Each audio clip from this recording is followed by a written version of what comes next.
గుండెపోటు వచ్చినప్పుడు ఛాతీ అంతా పట్టేసినట్టుగా ఒకటే బరువుగా ఆయాసంగా ఉండడం సహజం.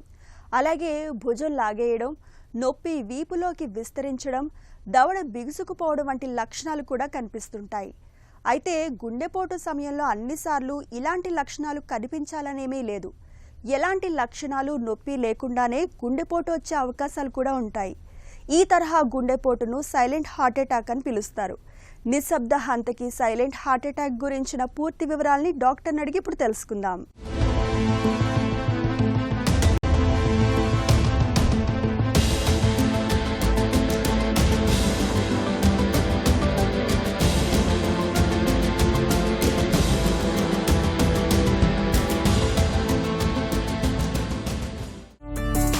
ఛాతీలో నొప్పి లేకుండానే హార్ట్ అటాక్ రావచ్చా?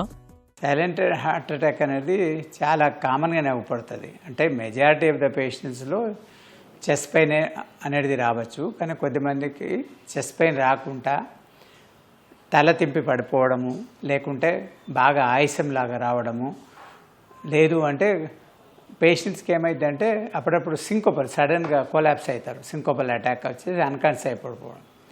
సో ఇది కామన్గా ఏంటంటే చెస్ట్ పెయిన్ రాకుండా సైలెంట్ హార్ట్ అటాక్ అనేది కామన్గా రావడానికి ఎక్స్ట్రీమ్ ఏజ్ ఫీమేల్ పేషెంట్, వయసు ఎక్కువ ఉన్న వాళ్ళలో, డయాబెటీస్ ఉన్న వాళ్ళలో కూడా సర్వసాధారణం.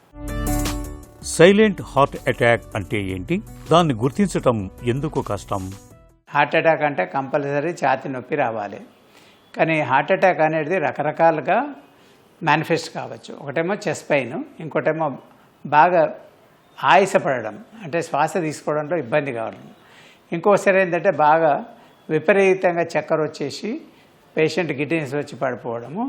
కొద్దిమందిలో ఏంటంటే ఫస్ట్ సడన్ కార్డియాక్ అరెస్ట్, అంటే సడన్గా కొలాప్స్ అయ్యి బీపీ అవన్నీ రికార్డు కాకపోవడం కూడా రావచ్చు.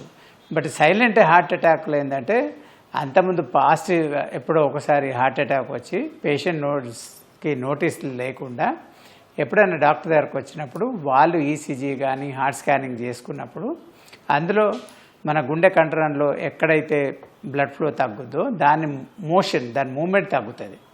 ఈసీజీలో కూడా మనకు ఓల్డ్ అటాక్ చేంజెస్ అవ్వపడతాయి. అప్పుడు డాక్టర్ గారు అడుగుతారు రిట్రోస్పెక్టివ్గా, మీకు ఇంతకుముందు ఎప్పుడైనా ఛాతీ నొప్పి వచ్చిందా, ఆయాసం వచ్చిందా, దాన్ని బట్టి దే ఎవాల్యుయేట్. అప్పుడు ట్రెడ్మిల్ చేస్తే ట్రెడ్మిల్లో పాజిటివ్ ఉండి అప్పుడు యాంజియోగ్రామ్ చేస్తే జబ్బు తీవ్రత ఎంత ఉందనేది మనము నిర్ధారణ చేసి వారికి యాంజియోప్లాస్టీ అవసరమా, మెడిసిన్సే సరిపోతాయా, లేకుంటే బైపాస్ అవసరం అనేది మళ్ళీ ఈ ఫర్దర్ ఎవాల్యుయేషన్లో మన ఈసీజీ కానీ ఎకో కానీ ట్రెడ్మిల్ కానీ అవసరమైతే యాంజియోగ్రామ్ చేసి నిర్ధారించవచ్చు.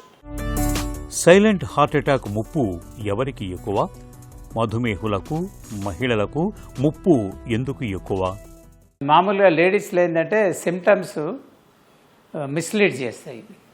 అంటే కొద్దిమందికి బాగా విపరీతంగా పెయిన్ అంటారు, కానీ వాళ్ళకు చూస్తే అన్నీ నార్మలే ఉంటాయి. అదే జెంట్స్లో ఏంటంటే నొప్పి వచ్చినప్పుడు సర్వసాధారణంగా వాళ్ళకు హార్ట్ అటాక్ అయ్యే ఛాన్సెస్ ఎక్కువ ఉంటుంది. లేడీస్లో మామూలు యాంగ్జైటీ ఎక్కువ ఉంటుంది. తర్వాత వాళ్ళకు కంగారు, చిన్న చిన్న వాటికే నొప్పి అనిపించి సైకలాజికల్ ఫీలింగ్స్ అనేటివి, యాంగ్జైటీ డిజార్డర్స్ ఎక్కువ ఉంటాయి. సో వేరే ఈ డయాబెటిక్ పేషెంట్స్లో ఏంటంటే న్యూరోపతి వస్తుంది. ఈ నర్వ్స్ ఎఫెక్ట్ కావడం వల్ల ఈ పెయిన్ రిసెప్టర్స్ ఎఫెక్ట్ అయిపోయి వాళ్ళకు నొప్పి తెలవక వాళ్ళు యూజువల్గా హార్ట్ ఫెయిల్యూర్లు కానీ లేకుంటే వాళ్ళకు బాగా విపరీతంగా ఊపిరితిత్తుల్లో నీరు వచ్చి ఆయాసపడడం అనేది వీళ్ళకు కామన్. చాలా వరకు ఏంటంటే కొద్దిమందికి ఓల్డ్ అటాక్, సైలెంట్ అటాక్ ఉండి తర్వాత వాళ్ళకు పాల్పిటేషన్స్ వచ్చి, అంటే వీటీవీఎఫ్ అంటాం, అంటే హార్ట్ రేట్ సడన్గా 250, 300 దానికి వెళ్ళి హార్ట్ స్టాప్స్ ఫంక్షనింగ్. సో దానివల్ల కూడా మనము ఈ సైలెంట్ హార్ట్ అటాక్ వల్ల ఫ్యూచర్ కాన్సిక్వెన్సెస్ అన్నట్టు. అంటే సైలెంట్ అటాక్ యూజువల్గా డయాబెటిక్ పేషెంట్స్, ఓల్డ్ ఏజ్. కొద్దిమంది అంటే సర్వైకల్ స్పాండిలోసిస్, ఏజ్తో ఏమైందంటే మెడ నొప్పులు వస్తాయి. ఈ మన వర్టెబ్రల్ కాలంలో ఉన్న బోన్స్ పెరిగి నరాల మీద ప్రెషర్ పడి రాడిక్యులోపతి, అంటే ఎడమ చేయి లాగడము లేకుంటే మెడ లాగడం, ఇట్లాంటివన్నీ కామన్ సిమ్టమ్స్.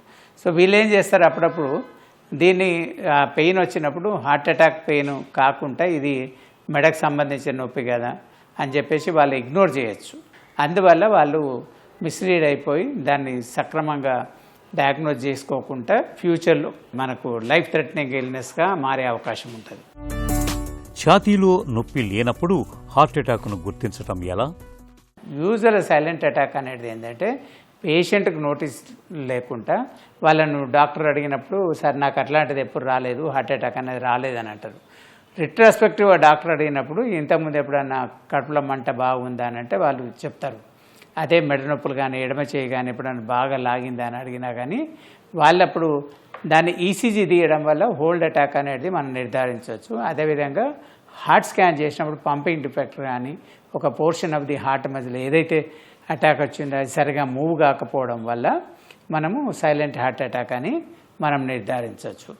డయాబెటీస్లో కామన్గా ఎందుకంటే వాళ్ళకు నర్వ్స్ ఎఫెక్ట్ అయితే కాబట్టి పెయిన్ సెన్సేషన్ తెలియదు కాబట్టి పేషెంట్స్ సైలెంట్ హార్ట్ అటాక్ అంటే ఆయాసంలాగా దమ్ములాగా మేనిఫెస్ట్ అవుతుంది, లేదంటే గిడ్నెస్ వచ్చి మేనిఫెస్ట్ కావచ్చు. సో ఓల్డ్ ఏజ్లో కూడా వాళ్ళకి ఏంటంటే ఎక్స్ట్రీమ్ ఏజ్లో వాళ్ళకు చాలా కన్ఫ్యూజన్లో ఉంటారు కాబట్టి వాళ్ళ కోగ్నిటివ్ ఫంక్షన్ తగ్గుతుంది కాబట్టి వాళ్ళు అప్పుడప్పుడు నిర్ధారించుకోకపోవచ్చు ఏది ఇది ఈ పెయిన్ హార్ట్కి సంబంధించిన లక్షణాలని. అందులో కూడా వాళ్ళు మిస్ అయ్యే అవకాశం ఉంటుంది. లేడీస్లో ఏంటంటే ఓవర్ ప్లే ఆఫ్ సిమ్టమ్స్ అంటే చాలా వరకు లేడీస్లో క్లాసికల్ సిమ్టమ్ చెప్తారు, చెస్ట్ పెయిన్, నడిస్తే బిగబడ్డ అనేది. బట్ యాంజియోగ్రామ్ చేస్తే మెజారిటీకి నార్మల్ ఉంటుంది. పర్టికులర్లీ ప్రీ మెనోపాజ్లో హార్ట్ అటాక్ వచ్చేది లేడీస్లో చాలా అరుదు. ఏజ్ పోస్ట్ మెనోపాజల్లో మేల్స్కి ఎంత రిస్కో లేడీస్ కూడా అంతే రిస్క్.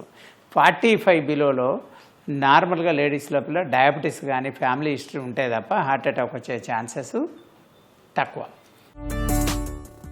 అకస్మాత్తుగా ఆయాసం, విపరీతమైన చెమటలు, వికారం, తల తిరగటం, నీరసం వంటి లక్షణాల్ని గుండెపోటుకు సంకేతాలుగా భావించవచ్చా?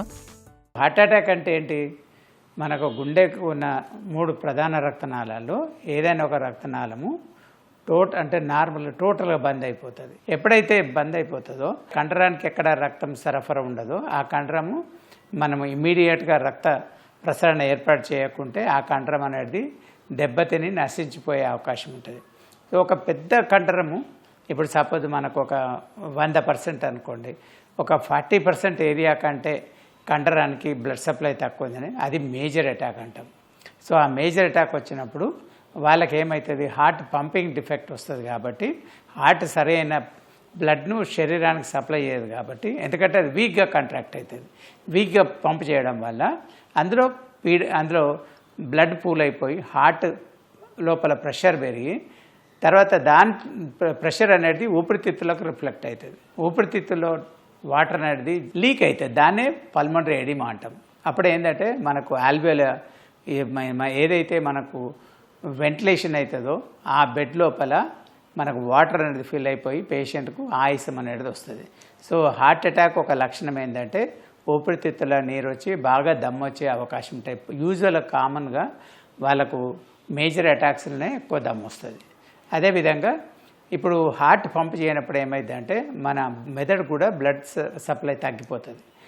మనం ఎప్పుడైతే నిలబడతామో బీపీ పడిపోయి బ్రెయిన్కి బ్లడ్ సప్లై కాదో అప్పుడు చక్కెర వచ్చేసి తలదిప్పి పడిపోయే అవకాశం ఉంటుంది. బాగా స్వెట్టింగ్ అంటే మనకి ఎప్పుడైతే హార్ట్ మేజర్ అటాక్ వచ్చినప్పుడు ఏమవుతుంది, శరీరానికి హార్ట్ బ్లడ్ సప్లై మనం సరి అయిన బ్లడ్ సప్లై అనేది కంపల్సరీ ప్రొవైడ్ చేయాలి.